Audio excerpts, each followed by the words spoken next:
Jāņa bērni. Mana vislielākā pārliecība ir tāda, ka Jāņi nureiz ir tādi svētki, kuri ir jāsvin ārpus pilsētas.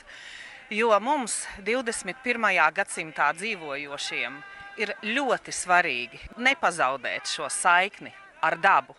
Un šajā visīsākajā gada naktī būt kopā ar dabu, sajust to un priecāties par to.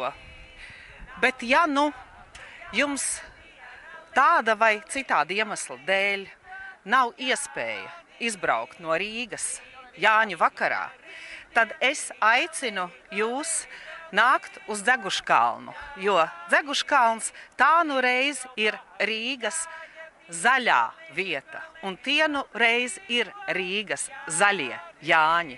Un tur mēs līgosim tā, kā tur ir līgots jau pirms daudziem 100 gadiem. Tur būs Jāņa bērni, būs mutīgās kurzemnieces, ačtaukas, netrūks latgaliešu, netrūks Jāņa bērnu no Vidzemes. Un, protams, būs lustīgi danči kopā ar Rīgas danču klubu un līgošana kopā ar neiztrūkstošajiem Iļģiem un Ilgu Reiznieci. Protams, būs 3 Jāņu gunis. Viena zemē, viena gaisā, un laidīsim nu jau tradicionālo Jāņa uguns ratu. Un tur sagaidīsim visus Rīgas Jāņa bērnus. Es, Jāņa māte, Zoja Heimbrāte un mans Jāņa tēvs Edgars Lipors.